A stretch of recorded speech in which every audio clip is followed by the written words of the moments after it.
As I said, thank you all for joining us today, and welcome to the summer webinar in conjunction with Alex Brandreth, our usual guest speaker, the Chief Investment Officer at Lunar Investment Management. Alex will be discussing what's happening within the markets and the knock-on effects this is having on our clients' investments. Just before we start, I think it's important because the markets are volatile. Just to mention, as a client of Pareto, it's important that we focus on our long-term goals, needs and objectives when we're making decisions about what we're doing with our policies. It's fundamental that those investments and goals are reviewed on a regular basis, so please feel free to speak to your financial advisor, ensure you're taking advantage of the regular reviews that we're doing to ensure the ongoing suitability of any plans, and ensure that we're assessing risk of the underlying funds and make sure that they reflect your attitude to risk and the acceptable volatility. And I would stress that volatility can be your best friend in terms of being able to take advantage of it, but it can also be your worst enemy if we react negatively to volatility, particularly when the markets are low and looking at crystallizing any losses. So in today's market and economic update, Alex will be discussing the high levels of inflation and the impact of interest rates, looking at growth within the economy and the impact this is having on portfolios. I think Alex is going to touch on AI and the opportunities that that presents to itself in terms of potential returns. But before I pass you over to Alex, there's just some housekeeping. To mitigate any background noises, can we make sure that everyone is on mute? It should be automatically. The presentation has been recorded and we'll send out the recordings to all attendees, but it will also be on our social media. The webinar should last around 40 minutes with some questions and answers at the end, and feel free to ask any questions and answers on the Zoom button, the question and answer button at the bottom of the Zoom screen. So without further ado, I'd like to pass you over to Alex Brandreth, Chief Investment Officer from Lunar. Thank you very much. Thanks, Stuart, and morning, everyone. Hope everyone is well. Before I kick into the presentation, I just wanted to make a couple of comments to start things off. The first is kind of just a bit of an update on Lunar. So Lunar is now 3 years old, which time flies when you're having fun. And it's been a very successful 3 years for us. So we're now through 650 million of assets under management. The team continues to grow and go from strength to strength. So there's 15 of us now. And by our own analysis, we think that we're the biggest and largest discretionary independent manager in the Northwest. So to go from zero to where we are today has been a fantastic achievement, and it's born out of the great team that we have at Lunar. I'm very lucky to be supported by some excellent people. So I'll go into the presentation now and give you an update. As Stuart said, the main topics really that keep coming through almost on a daily basis is inflation. This week we had wage inflation come through, which surprised the upside. Yesterday we had US inflation, which was weaker than expected. So inflation in the US is now down to 3%. It's been falling for 12 months on the row now. Doesn't really get headline news, but 3% is not far off from the Federal Reserve target. And markets had a very good day yesterday, and Stuart mentioned markets can be volatile, but markets are volatile in both directions at the moment, and it feels like we're going from data point to data point, which is driving markets in the short term. But that's just noise. We can't get caught up in that. We've got a longer term view, and we stick to that, and that's what's going to drive markets. But closer to home, inflation is still an issue. It's higher, well higher than the US. It's higher than the Bank of England's 2% target, and interest rates have moved accordingly. And there was a big development last month, which has impacted markets, and we'll touch on that as we go through the presentation. Economic growth has been stronger than expected. As we were coming into this year, it was the most anticipated recession that there's ever been. I think 90% of economists expected most global markets or global economies to be in recession, and it's proved not to be the case. I wouldn't say economies are strong, We had economic data out of the UK today that showed that the economy contracted by 0.1% in May. So basically, economies are kind of bobbling around about zero at the moment. It's nothing exciting, but it's nowhere near as bad as people had expected. And just to put that 0.1% in context, it was expected that the economy would contract by 0.3%. So it's, we are still surprising on the upside. It doesn't feel like positive news, but it is slightly. And look, this is our day-to-day job of assessing what's going on and then positioning accordingly. So we'll give you an update on what's happening with markets as well, both bonds and equities.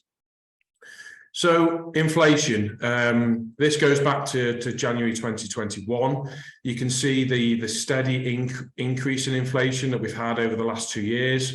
We know the reasons for this. Energy, electricity and gas are big components. But there is some positive news. You can see that inflation has peaked and has started to fall. It's still at uncomfortably high levels and it's stickier than people had expected, but it is starting to fall. And we haven't shown this chart before, but I think this is a really interesting chart just to show where the inflation is coming from. So you can see that core services is this blue stacked bar chart here, and you can see that's steadily been increasing over the last couple of years. You've then got core goods. In purple, you've got food and alcohol. That's been a really big political development and discussion point recently. And the Prime Minister has been meeting with the supermarkets to try and get that component to come down. Anecdotally, the supermarkets are saying that they are starting to see food prices come down. So that purple bar, which has been a headwind over the last year, is likely to shrink over the coming months. You've then got this grey bar, which is electricity and gas. As we all know from our energy bills, that's been a big component. And one of the reasons why inflation has been stickier in the UK is because the Ofgem semi-annual review of energy prices. Now that is becoming more and more frequent, but it's still having a bit of a lag. Just anecdotally, I got a letter through the post from British Gas this week saying my energy bills are going down by 90% per month. So you can see it's still adding to inflation at the moment, but as we go through August and September, that's going to start to be a detractor and be deflationary. So you'll see it down here in the coming months. One area which is contracting already is fuels. You will have seen this maybe a year or so ago. There were so many headlines of pressures at petrol stations and the cost at petrol stations. That's not in the headlines anymore. People are talking about food inflation and wage inflation instead of petrol price inflation. But you can see that has now started to fall. So there are some positive signs. As I said, inflation has started to fall. And looking forward, inflation will continue to fall. And there's some slides on that next. But this area in the middle here, goods and services, that's being driven by wages. And I've got a chart on wages later just to show how hot wage inflation is at the moment as well. And well, here we go. So this is a chart going back to 2003. It looks like the US in grey, Europe in purple, and the UK in this kind of light blue. And it looks at companies that are looking and struggling to find employment. And it's been a very strange market backdrop. You've had people retiring early because of COVID. You've got a lot of people still on long-term sick globally. The UK gets a lot of headlines for that. And the employment market is pretty tight. The unemployment rate in the UK is at 4%, just nudged up from 3.8. But it's pretty tight, and we're almost at full employment. And when we're at full employment, people are looking for jobs, and you can see here that it's pretty strong globally within the UK and Europe, the employment market, and that's driving wages. And wage inflation, as I said, has already come through this week and was a lot stronger than most people had expected. And I don't think that really should be a surprise. I mean, if you see inflation running at 10%. You're going to go around to your employer and say, excuse me, Mr. CEO, boss, my wages, my expenses are going up. I need to have more money. And that's sort of what we're going through at the moment. We had the initial inflation shock from commodities, and now we're having the second wave impact of goods and services, which is a function of people feeling wealthier. There's probably a little bit of profiteering going on as well. So you're seeing companies use inflation as an excuse to pass on higher prices. One of my biggest annoyances at the moment is with my mobile phone operator, O2. I got an email off them a month or so ago saying my bill was going up by RPI plus 2%. Now, retail price inflation, RPI, no one uses anymore, and they're trying to phase out. So and also RPI runs higher than CPI. So they're using the current inflation backdrop to increase prices more. And you're seeing it a lot of times. I've heard it announced quite a few times on the radio that companies are using this opportunity to pass on high prices. And it's probably in a function that, you know, consumers can take it because we've still got a bit of disposable cash after COVID. And everyone's doing it. So why not jump on the bandwagon? And that's an important point, actually, because the one thing that we've not seen so far really across the board is company earnings disappoint, and that's why equities are actually quite a good hedge for inflation, because if companies can pass on higher prices, they can maintain their margins and they can keep their profitability higher. And we haven't seen any big profit warnings at the moment because the economic backdrop's okay and companies are able to get away with higher prices without suffering from a loss in demand. So that's inflation looking backwards, and I've already touched on the forecast coming forward. And this is looking to the end of 2024, and you can see that within the UK, it's expected inflation to get back to about 4%. Within the US, I've already mentioned, it's already down at 3%, so it's already fallen more than expected on this chart. And Europe's a very similar picture. Now, there's a few reasons why the UK has structurally higher inflation than the US and Europe. The first is the US is energy independent. Clearly, we're a lot more reliant on natural gas and not Russian natural gas, but it's definitely been having an impact because of the supply of gas in the world. So that's one reason why the US has been falling quicker. And the energy market and Ofgem I've already mentioned, that's a reason. But we have been going through a period of kind of generally weak sterling. And when you're an importer of most goods, as we are as a nation, then that's inflationary as well. And again, another reason why we think inflation is going to fall this year is because if you look at this year, sterling's actually been very strong versus most global currencies. One of the reasons for that is because it looks like the Bank of England are increasing interest rates quicker than other global nations. So sterling gets stronger in that backdrop. So again, another boost to inflation is falling out of the equation. It's probably not discussed enough, and I don't think we've discussed it on these calls before, but I think Brexit is definitely having an impact on inflation within the UK. It takes longer to get things done nowadays. It's more costly. It's definitely impacted supply chains within the UK. So Brexit will be having an impact as well with regards to inflation.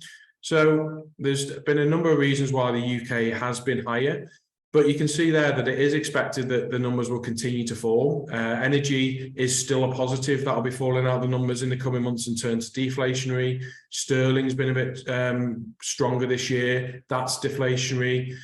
And ultimately, if we do have a recession, which we're not at the moment, then that's very deflationary as well. So there's a picture that you can paint within a year's time that, you know, we won't be talking about inflation, probably to the same extent that we don't really talk about COVID anymore. You know, if you go back 3 years, we were still just coming out of the national lockdown, but no one seems to think or talk about that anymore. You fast forward in 3 years' time, we'll probably won't be talking about inflation in the same way that we're talking now. And that's important because that's what we should be thinking about when we're managing portfolios. We shouldn't be overly focused on, has inflation fallen more this month? We should be thinking about, well, what's the trend with inflation over the longer term?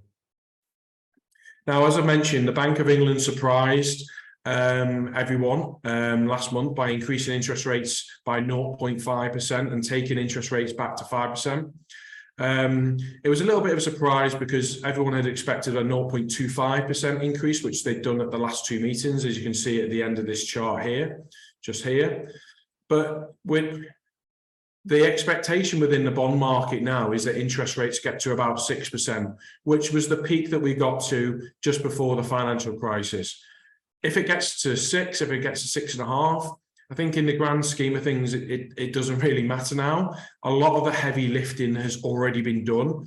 We've taken interest rates off the floor at 0.1% going into COVID to a 5% number now. So if they increase by 1.5% from here, it's not going to really matter. The obvious impact is it is going to have on the consumer in terms of house prices and mortgage market, and we'll touch on that later. But this has been a key headwind to bond markets. Bond markets have been getting the headlines more than equity markets over the last 18 months, and this is the principal reason why. There is knock-on consequences for this. We're getting more questions now about cash and having money in the bank, because suddenly interest rates are the most attractive they've gotten for 15 years. I've got some slides on that later, just to say, well, people have been saying to us, it's been an awful market for 18 months. We haven't made money within portfolios. Bond markets are down. Equity markets have been jittery. Should I stay invested? My view is yes. We've gone through periods of high interest rates in the past, and that's never been a negative for markets before. But I'll touch on that in a little bit more detail, because it's probably the most important question that we're getting asked at the moment. Now, I mentioned mortgages. This is going to be the biggest development over the next 2 or 3 years. And this chart on the left-hand side shows the mix of different mortgages within the UK. So in 2016, about 45% of the mortgages were floating. You then had another 30%, which were on 2 years, and then a smaller component was either on fixed for 3 to 4 or 5 years. Because of the world that we've been in of low interest rates and low mortgage rates as a function of that, behaviour has changed, and it's a positive. Behaviour has changed because we've all fixed for longer. So you can see gradually that grey bar falls in terms of floating rate, and that purple bar expands, which means the amount of people having 5-year mortgages has increased significantly over the last 6 or 7 years. And it's interesting, this is the mortgage market, but the same can be said for companies as well, and the Bank of England. People have been issuing debt for longer and longer to lock in and take advantage of low interest rates. It makes sense. And it's a positive in a way that interest rates have gone up now to the extent they have, as opposed to 2016, because if interest rates had gone up as much in 2016, 45% of the mortgage market would have been impacted straight away. Today, that's only at 13%. But I've been calling this almost like a slow car crash, which is probably not a nice way to explain it. But you can see on the right-hand side the amount of mortgages that are going to have to be refinanced over the coming years. This year, it's about 40% of the mortgage market is going to have to be put back together. I've got a mortgage which expires next year, so I'll fall into that 2024 category where 60% of the population, or 60% mortgages, sorry, not all individuals have got mortgages. And you can see gradually that by the time we get to 2027, 100% of the mortgage market would have been refinanced. So it really depends on the future path of interest rates. As I said, we're close to the end of this interest rate hiking cycle. We might have a little bit further to go. Interestingly, the bond market is then expecting that interest rates will have to fall in 2024 and 2025. And that's a function of the fact that it's almost saying that we're going to be in recession and the interest rates will have to come down. My own view on that is it really depends on where inflation is. I think the Bank of England are so intent on this inflation battle at the moment, and they're not stopping. And every time they speak, they just talk about they're focusing on inflation. We'll have to see where inflation is, but it's possible that we'll get back to a level where inflation's more normal and interest rates are cut. Maybe not until 2024. I don't think it's going to happen at any point this year, and it could be a year or so away. What's that mean for economic growth? On the left-hand side here, you can see the expected forecast for 2023 for global economies. This is real, so that means it strips out inflation. If you put inflation back in, then clearly the economy is growing quite quickly at the moment, because that's having a big impact. But when you're looking at GDP data, they do strip out inflation, which is an interesting point. So on the UK here, you can see it's expected to have modest growth this year. But that's not bad. As I said, coming into this year, it was expected that the economy would fall by 1% this year. So economists have increased their expectations through the UK quite significantly throughout the year. Europe, Japan, and the US, again, it's positive. It's not really any growth to write home about. To put these numbers in context, the UK, Europe tends to grow by about 2% per annum. So we're well under trend growth. The US tends to grow a little bit quicker, and that grows per annum by about 3%. So again, they're expected to about have half the growth that they normally have. So this interest rate backdrop is definitely weighing on the economy, but it's not been as bad as because everyone had expected to be. On the right-hand side here, you've got PMI data, Purchasing Managers Indices, and we've got US and Europe and UK. This is important, and this gives you a good idea of what's happening with the economy right now. GDP data is very, very lagged. So, I mean, I mentioned we got in GDP data out today. That was from May. I mean, that's 2 months ago. No, who cares what happened in May now? What matters is what's going on right now within the economy. And they have been stronger than expected this year. You can see at the end of this chart, they were in contraction territory last year, which is below 50. This year, they've been above, but more recently, they have been trending back down to kind of 0% growth, which basically means the economy is flatlining at the moment, which is maybe not a bad thing, considering we keep being told how bad things are, but we're not in a recession globally yet, in the UK, Europe, or the US. And then I suppose the other economy, which we don't discuss and we haven't discussed and we should really discuss, because they're the second global superpower.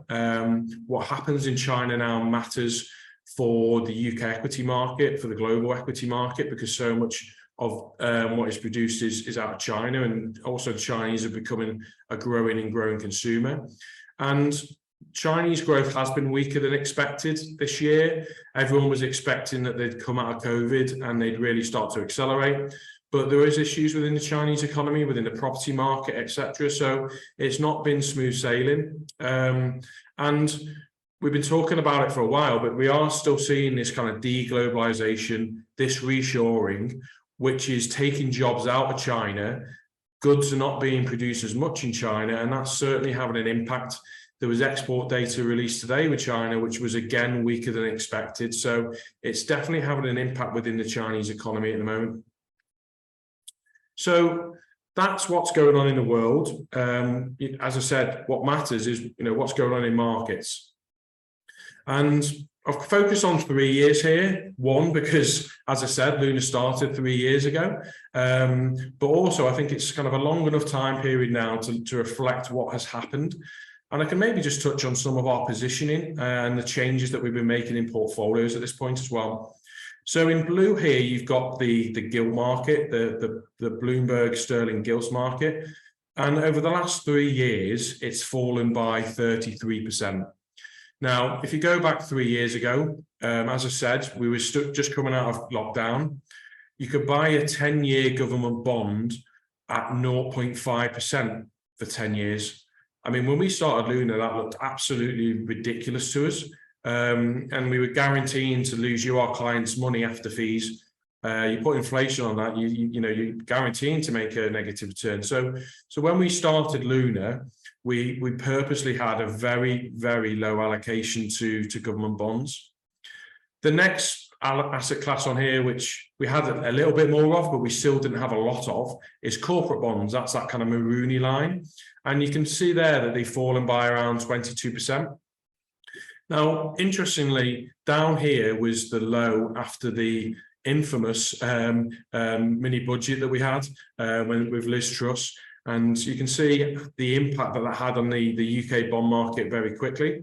So we have bounced from the lows of last year, and we were adding bond exposure here after the mini budget, and we have been adding bond exposure more recently. And this is why. So this is a bit of a complicated chart, so just let me talk you through it. You've got there's 5 different segments, and they all represent different types of bonds. So the light blue is government bonds around the world. The grey bars is corporate bonds around the world. We don't buy any of the ones in purple. We don't have any convertible bonds, but they convert into equity from bonds.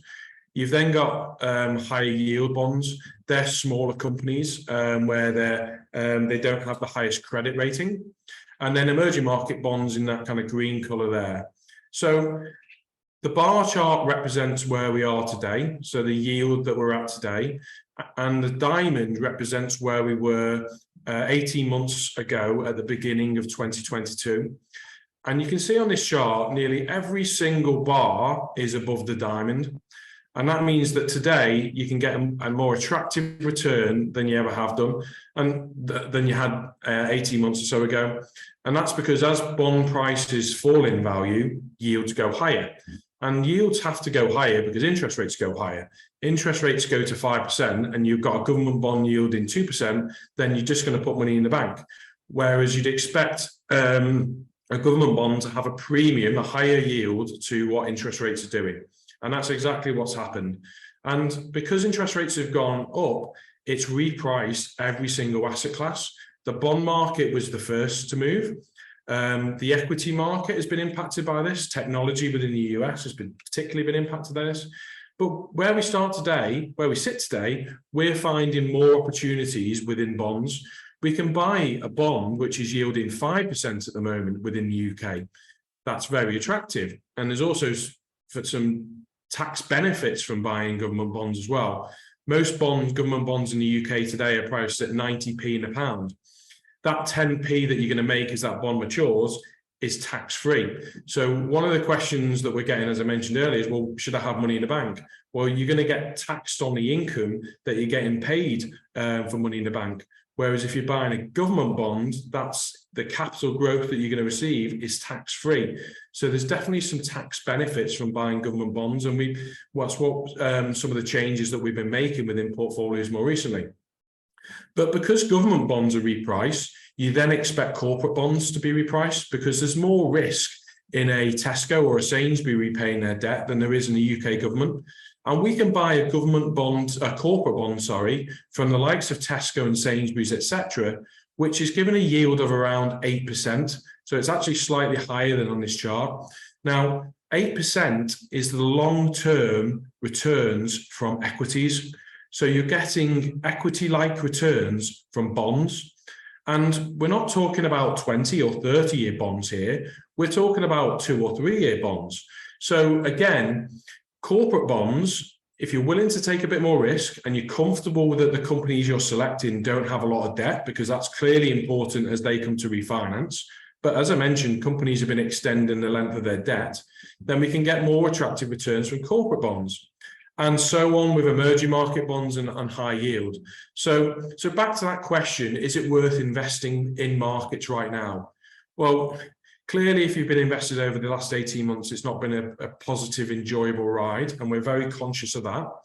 But as we sit here today and we're looking forward, we can get better returns and we're not taking a lot of risk within government bonds. We can get equity-like returns from corporate bonds, and we can get attractive returns from high yield bonds. So yes, absolutely. My view is that there's still a lot of investment opportunities which can deliver better returns and cash. And this is just the bond market. The other reason that we like bonds is for diversification benefits. And on the left-hand side here, it shows what a 10-year government bond has returned during the last major shocks of the last 20 years. So you've got the tech bubble, where let's concentrate on the UK, which is that blue bar, where a government bond delivered you a 10% return in the tech bubble. In the financial crisis, when interest rates went from 6% down to the low levels they are today, you made a 30% return on a government bond. During the debt crisis in Europe, you can see you made over 15% from a UK government bond. COVID was a little bit of a weird one, that you didn't make a lot of money in government bonds, but that's a function of the fact that interest rates were already so low that when they were cut, you didn't make much money. But at the starting point today is very similar to the global financial crisis in that we're at 5% in terms of interest rates. So, and on the left-hand side here, this just looks at US Treasuries, and it's got a 2-year bond in grey and a 10-year bond. So what happens if interest rates stay the same, at 0%? You're just going to get your coupon. That's the return that you can expect to get from government bonds if interest rates stay the same. If interest rates nudge up by another 1%, which is sort of what is being priced in the market at the moment, you'd expect to make positive returns from a short-dated bond, but lose a little bit of money from a 10-year government bond. And as you can see, as interest rates go up, you lose more money on bonds. But as I said, the expectation now is that interest rates could start to fall. And you can see here that if interest rates start to fall, you want to have longer dated bonds because that's where you're going to make more money. So at the moment, we're hiding and have been adding to this 2-year bond exposure within the UK. One thing that we're consciously thinking about within portfolios is when do we start to take longer duration risk? When do we start to add longer dated bonds within portfolios? Because we want this protection within portfolios. Because if we are in recession or we go into recession, you expect the equity market to fall. So you want the portfolio to be adding returns from elsewhere, and bonds really do offer that potential nowadays. Now, I spent a lot of time talking about James Bond, so let's move on to the equity market. And we've got 5 major equity markets here. We've got the S&P in blue, the Nikkei in red, you've got our very own FTSE 100 in yellow, you've got Europe in green, and you've got Hang Seng, which is the Hong Kong stock market in this light blue colour. Now, the first thing I'd say is at Luna, the biggest exposure that we've had in portfolios have been to the UK and US. So, you know, it's been the right decision to portfolios that we've had that exposure because, as you can see, over the last 3 years, they've been the best performing markets. Our views are changing at the moment, and I'll touch that on that slightly. And it's partly to do this AI point, which I'll mention as well. But the worst performing stock market has been China. China's clearly gone through COVID. They've gone through regulatory change over there. You know, companies have been told within the technology and education sector, you're not allowed to make much money, which make as much money, which is not good from an equity investor perspective. So China's not been a very good place to invest. We haven't had a lot of money in China or emerging markets in general over the last few years. We've had some, but we haven't had a lot. So again, that's benefited. The best performing market this year is Japan. Japan has performed very strongly. There's a lot of change going on within Japan, which, to be honest, I think the UK could take note from. They've been working with the companies to improve corporate governance, to improve shareholder returns. And that's coming through now in terms of in share price performance. And we have an excellent Japanese fund that we've been buying, which is outperforming the Nikkei. Now, over the last 3 months, it's been a bit of an interesting period. And you can see there's been, between the UK and US, there's almost been these jaws that have opened up. And the US has gone to outperform the UK by about 2%, about 10% in about 6 weeks, which is pretty strange. I mean, you can see here that they're both performing pretty much in line, apart from the last 6 weeks. And there's a couple of reasons for that. Sterling has been stronger. Sterling stronger impacts the revenue which comes from overseas in the FTSE 100. So that's been a headwind for the FTSE. So that's why the FTSE's fallen over the last few months. But the real development has been in AI. Everyone is very obsessed with ChatGPT, what the next evolution of technology is going to be. And don't get me wrong, we're very excited about it here at Luna as well. And there's definitely going to be winners over the long term that companies can benefit from. But some of the share price movements are staggering. Excuse me a second, just need a glass of water. So Apple is up 50% this year. I mean, that's a staggering move. Apple is up 50% this year. It's now over 3 trillion. That's in terms of its market cap, which is almost bigger than the entire FTSE 100 put together. Nvidia is up 300% this year. Tesla's up 150% this year. Meta's up significantly. Apple and Google's up significantly this year, Alphabet. Some of the moves within the top 10 of the S&P 500 have been staggering. It's some of the highest returns that we've seen on a 6-month period ever, which, to be honest, scares the hell out of me. And this is the reason, I'll come back to that in a sec. This is the reason why. Because it's not being driven at the moment by profits, it's being driven by speculation and future profits of what AI can do for these businesses. And what this chart does, it goes all the way back to the 1990s, the mid-1990s, Euro 96 back here, and it looks at the PE ratio of the top 10 in this green colour. And if you got a line up here, you know, kind of close to 30%, that means that the market is starting to look expensive. And if you get a number down here, as we did in the financial crisis, it means that the market's looking cheap. Now, that kind of grey line suggests that the overall US market, the outside of the top 10, the S&P 490, is fair value. It's not expensive. It's not cheap. It's fair value compared to its history. It's bang in line with average. But that green line is getting back to what we saw in COVID. And you remember that US tech companies had a horrendous 2022 because the most important thing when you're buying a stock is, or any asset, is what you pay for it. And we're getting back to those elevated levels because of the AI exuberance. And that's what's really concerning me in the US. And we have been reducing our US exposure to benefit from this move this year and recycling it into cheaper areas.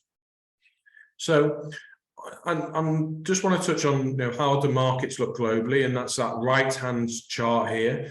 You've got the range of valuations since 1990. So back to what I said earlier, if you've got a PE ratio down at 10, the market's pretty cheap. If you've got a PE ratio of 25 or above, or in the case of China, 35 times, then it's pretty expensive. The green bar represents the average over the last 30 years, and the blue diamond represents where we are today. So back to what I said earlier, the most important thing when you're buying an asset is the price that you pay. So we purposely look for cheaper companies because that's where we can see future returns being driven from. If you look at the US is trading not at the highest level it has done for 30 years, but it's trading more expensive than its long-term average, which to me means it's a little bit too expensive and why we've been taking profits. But where do we find opportunities? We find opportunities still in the UK.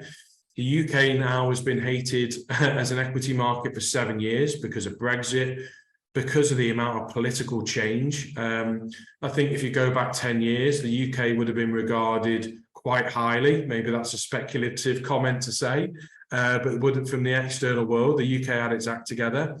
But if you're from the outside looking in at the moment, the UK does look a bit of a basket case.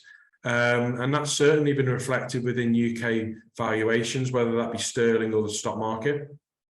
Emerging markets in China, I mean, China has been an horrendous place to be invested over the last 3 years. But as they emerge from COVID and the economy starts to accelerate, could China be a more attractive place to be invested? Now, on the left-hand side, it just shows the expectations for earnings. And you can see that the earnings expectations is quite positive for 2024, those green bars globally, which is quite positive for an equity market perspective because the long-term driver of stock markets should really be earnings. It shouldn't really be as a country expensive or cheap, as a company cheap or expensive. It should be, how much earnings and how quickly these businesses growing, and the backdrop going into next year is pretty favourable. Just to put that UK valuation in context, so, I mentioned that the UK looks cheap versus long-term average, but this just kind of expands on that and just shows it as well. So you can see how has that PE valuation changed over the last 20 or so years. And the average from the UK this is the FTSE 250 in green and the FTSE 100 in grey. The average over the last 20 years has been around 14 times. You can see it's been below that during the financial crisis in 2009. It was below that in the European debt crisis. It fell briefly below that in COVID, but the last 18 months has seen markets very cheap within the UK, and you've seen that with share prices falling. The key link between the financial crisis, the European debt crisis, and COVID is that they were all fantastic buying opportunities for UK markets. If you could turn off your computer, switch off notifications from your smartphone, you didn't listen to the news, and you just invested for 3 years and you paid no attention, it was a great time to be invested in markets. And we're getting back to those levels again, and that's a reflection that the share price falls. So I'm going to ask that question again. Should I be invested in cash at the moment, or should I be invested in markets? Well, I've already given a very valid reason to be invested in bond markets, because the return on offer within bond markets is now more attractive than it has been for a very long period of time, and you can deliver returns in excess of cash. The equity market is very cheaply valued within the UK. I wouldn't say all equity markets are cheap, and I've kind of highlighted that within the US. But again, to me, that provides reason to be invested in markets, because equity markets are also cheap. And you should always buy when things are cheap, not think when things are expensive. Final point to justify the reason for being invested is this one. You know, I like long-term charts if you've listened to these webinars in the past. This goes back to 1900, so it's probably the longest dated chart that I've ever found. And this shows the return from investing in UK asset classes over the last 120 years. So we've got quite a good data set here. It's just UK markets, this, by the way. So it's the FTSE 100 in terms of equities. It's UK government bonds in blue, and it's UK cash deposit rates in that grey line. So you can see how those asset classes returned in nominal terms. So if you'd invested in the UK equity market and you put £1 in back in 1900, today you'd have £386. The purpose of showing this long dated chart as well is this goes through wars, this goes through recessions, this goes through periods of high inflation. This goes through periods of deflation. It goes through periods of high interest rates. It goes through periods of low interest rates. We've got pretty much every scenario you could ever wish for in this chart. And over the long term, it's been better to be invested in equity markets than it has been in bonds or cash. If you just had money in the bank for the last 120 years, your £1 would have doubled to £2. Bond markets have delivered a slight better return from that, and you can see it was doing even better until the falls of the last 18 months. In the little box here, this then takes into account inflation. So per annum, per year, what has been the return? And from 1900 to 2022, equities have delivered returns which are better than inflation over that time period, and they've delivered a 5% return. Bonds have delivered you a slight positive return, and so has cash. The period that we've been in over the last 22 years, it's been a bit weird, suppose, when we haven't had interest rates as low for so long. And that's impacted the returns that you've been able to deliver from asset classes. You've delivered a negative real return if you've had money in the bank over the last 22 years. That's financial depression that we've been going through, financial repression. You've delivered negative returns on bonds over the last cash over the last 13 years. Bonds, you've delivered a slightly better return, and equity markets have delivered a slight positive return. Just remember that 2000 was the year of the tech bubble, and valuations were very expensive in 2000. So that's one of the reasons you haven't made a lot of money over the last 12 years from most asset classes, because their starting point was expensive. The starting point today is markets are very cheap compared to history. So we're just going to summarize. Inflation is stubbornly high. It's falling, but it's not falling as quickly as the Bank of England or we'd like to see. Interest rates in the US have paused. In the UK, there's scope for a few more interest rate increases, but we're very much getting to the end of this interest rate hiking cycle. This has been a knock-on negative for the bond market. It's also been a knock-on impact to certain companies at the moment. The US banking crisis was impacted, and the reason for that was because of the interest rate rises in the US. But the slow car crash that I mentioned earlier is coming over the coming years, and that's going to impact the UK economy and the global economy. After an utterly awful year or 18 months for bond markets, to us, they're now looking attractive. They're attractive because they've got a starting yield, which is now sensible. They offer those diversification benefits, and we've been gradually increasing our bond exposure, and we will continue to do so over the coming months. probably the best time to be invested in bonds is when interest rates have peaked. And we're not far from that, but we want to time it a little bit better. So that's why we're gradually increasing exposure. The US equity market has been buoyed by that top 10 stocks, which are all getting super excited about AI. And as I mentioned, we think AI is going to be long-term winner and beneficiary to companies and economies. But it seems like everyone's got very excited very quickly, which almost always makes me a little bit nervous when we're invested. And that's all from me. So I'm going to stop sharing and I'm going to hand over to Stuart. We have had a couple of questions come through when I was presenting. Sorry, I didn't get a chance to touch on them when I was going through it. But Stuart, should we start with them and see if anyone else has got any questions as well? Yeah, of course, Alex. Thank you. Good insight as always. So, as you say, we have had a couple of questions that have come through from the attendees. The first one's asking around the general election next year and the potential for Labour getting in, and what potentially the impacts will be upon markets should we get a Labour government. Wow. Don't know. Easy one to start with, Alex. Yeah, an easy one to start with. I don't know is the honest answer. I mean, as I said, the UK is not perceived very highly globally at the moment anyway, because of the political developments that we've had over the last 7 or so years. You don't tend to see general elections have big impact on the overall market. FTSE 100 delivers 80% of its earnings for outside the UK. So is it really going to matter if what government's in charge within the UK? Not really. It can have big impacts on certain sectors, whether it be the housing market, how strong the government want to be to help and support mortgage providers or people with mortgages.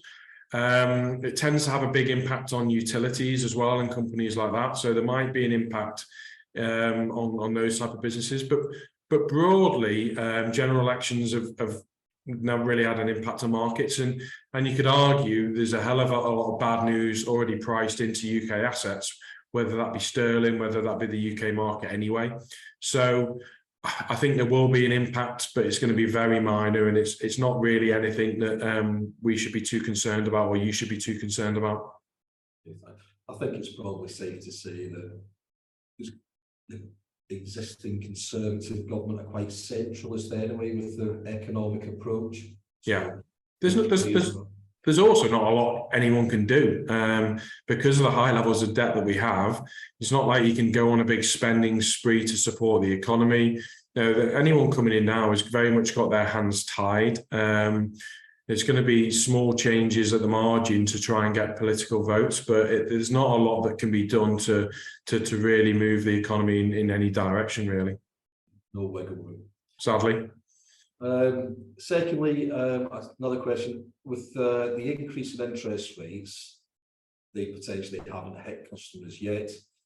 When the interest rate rises do hit and people come off the fixed rates, could there be a negative impact on the economy and going into a quick recession? Yeah, I think that's the risk, and it's the risk from the Bank of England is that they tighten too much. The Bank of England were too slow to increase interest rates, and arguably they're going to be too late in terms of the impact. It takes about 9 to 12 months for interest rate increases to be felt. We're starting to feel it now in terms of people remortgaging from the interest rate rises that we saw last year. And as I kind of showed on that mortgage chart, that's going to continue over the coming years. So it's definitely going to have an impact because we've been used to paying very low interest on our mortgages, and that's not changing. Our mortgages are going to go up. It's coming at a time now when energy prices are going down. So last year, everyone was saying that the economy is going to be in recession because energy prices were going up. Didn't really materialize. Mortgages are going to be a lot sticky though, because I mean, the energy price increase was a 1-year phenomenon, whereas mortgages you tend to fix for a bit longer. So it's definitely going to weigh on economic growth. I mean, you look at the equity market though, I think there's already a lot of that been priced in. And you have to remember that the equity market moves ahead of what's going on with the economy. And I think the equity market has got a lot of bad news already priced in and is expecting an economic slowdown already. So I don't think that there's going to be an impact on too much on the equity market. I mean, you look at some of the house builders, they've been absolutely cobbled. I mean, we invest in Mortgage Advice Bureau within the AIM portfolio, and we just started buying it because it had fallen about 50 or 60% already. So that's what I mean about things being priced in. Just anecdotally, people talk about the negatives of interest rates going up, but they don't really talk about the positives. I was on a call with Jet2 this week, the airline. Jet2 gets so much customer money every year that they have to sit on for a period of time just in case people cancel them and they have to refund. But they've been getting no interest on that for 15 years. Suddenly, they're looking at getting an attractive return on that cash that they've never had for a long period of time. So there's definitely positives from higher interest rates that people come through. And if companies don't have a lot of debt and they've got cash on the balance sheet, again, they're suddenly getting an interest on that as well. So yes, we talk about the negatives because that's what we do in the UK, but there's a lot of positives from higher interest rates as well. I think that's a great point in terms of our corporate clients and also personal clients. We still see both corporates and private clients sat there with good amounts of capital getting paid virtually still under 1% for instant access, but you can look at getting 4 to 5.5% on 2, 3, 6 month, 12-month access on cash. So for any attendees that are in the webinar at the moment, if you are sat in cash and companies are sat in cash working capital, it is a good time to review that. And if you're talking an extra 3-4% on £1 million, £2 million, can make an awful difference. So, yeah, and in fact, sorry, and just on that, Stuart, as well, I mean, if you're willing to take a bit more risk and buy a government bond, then you can get an even more attractive return than you can in cash. And as I mentioned, there's tax benefits behind that as well. And we've been doing a lot of people have been saying exactly what you mentioned there, Stuart.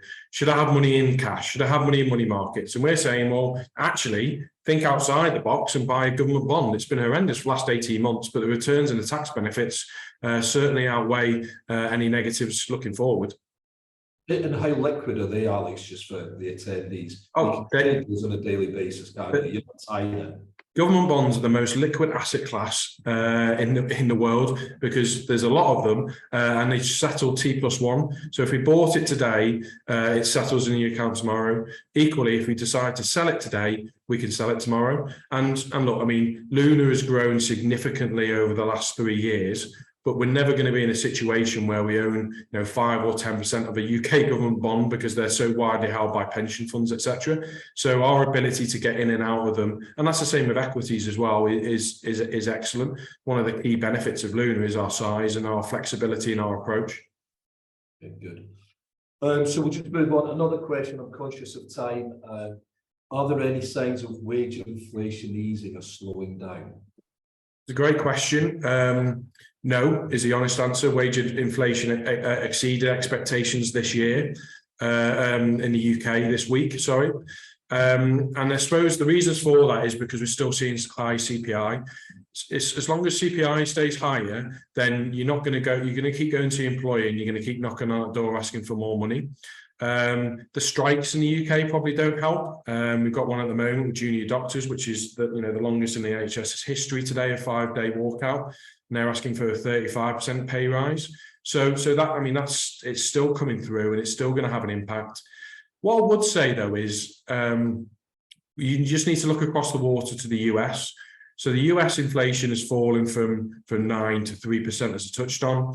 US wage inflation is slowing down. So it's following what the overall trend within inflation, because if inflation is back down to 3%, then you're not going to be knocking on the door of your CEO or your boss saying, can I have a 10% pay rise? Because they'll just tell you to do one, because suddenly you don't need to offer those wages anymore. So you're not seeing it at the moment, but as headline inflation falls, you should start to see wage inflation cool as well, because that argument that everyone's using of high inflation and not having pay increases over the last decade will be in the rearview mirror. And then just really quickly, the last question.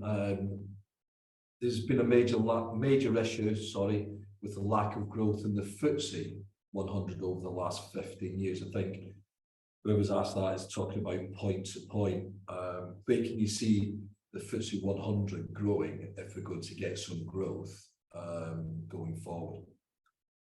So, I mean, if you look at the last 15 years, it's not been a normal 15 years because we've been used to low inflation and low interest rates for a long period of time. And that's the danger, that people think that the last 15 years is normal. It's not normal to have interest rates, on the heart monitor being dead for such a long period of time. You want interest rates to be higher. You want the economy to be surging. And that's kept a lot of businesses, zombie businesses, surviving because they've had too much debt, and that debt's been refinanced at cheaper and cheaper levels, so they've been able to keep going.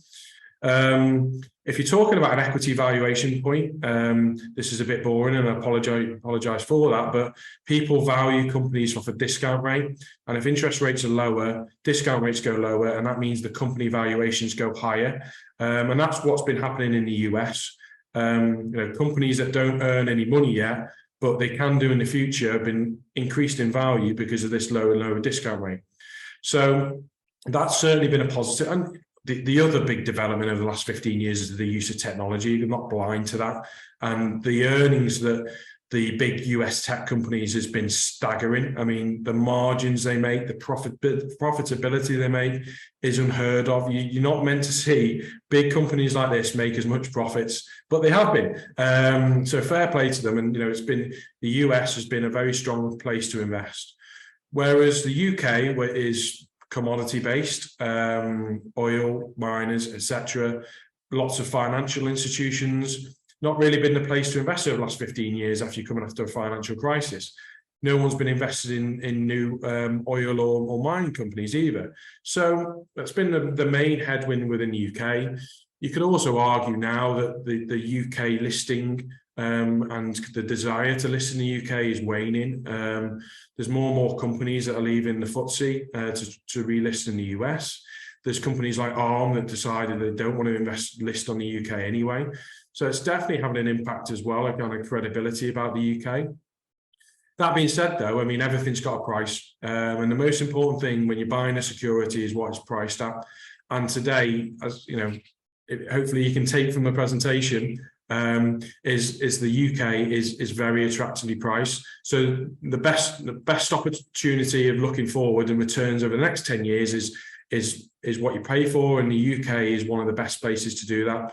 And importantly, you're not investing in the UK economy, you're investing in the UK market, which is globally delivering its earnings.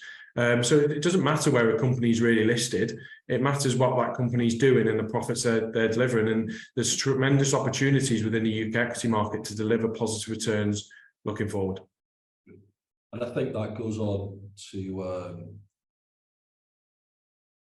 help us with regards to our clients' investments. Remember, the FTSE is just a small proportion of your overall investments, the FTSE 100. You will have a well-diversified portfolio, or our clients will have, which will help to try and maximise returns and mitigate volatility. So it's worth bearing in mind that for all of our clients out there, you are investing across a wide range of asset classes, wide range of geographical sectors, and wide range of industries, and no one asset class, geographical sector, or industry consistently outperforms the other. Hence why rebalancing is so important. So I'd just like to thank everyone for attending. I think it's safe to say it's been a tough time over the last 2-3 years for the clients and their investments, and I'd like to reassure you that at Pareto we are conscious of this, and we are conscious of that with our investment managers. We can learn lessons from previous market turbulence from 2008, the late 90s, early 2000s and the 80s, etc. And although the past can't guarantee what happens in the future, it will give us some certainty to make an educated guess and judgment about what may happen going forward. Again, I'd like to thank you all for attending today and dialing in, and obviously Alex for presenting. Thank you again for listening to what we've got to say. Our next webinar will be in November time, so please, October, November time, please feel free to dial in and we'll get the details out. If there's anything you would like to discuss further with myself or your advisor, please feel free to contact them, and we'll help you out wherever we can. So I'll leave you, wish you all a good summer, and I look forward to seeing you all in the autumn. Thank you for your time today. Thank you, everyone. All the best. Have a lovely summer. Thanks, Stuart. Yeah, take care. Bye-bye. Thank you. Bye now. Bye.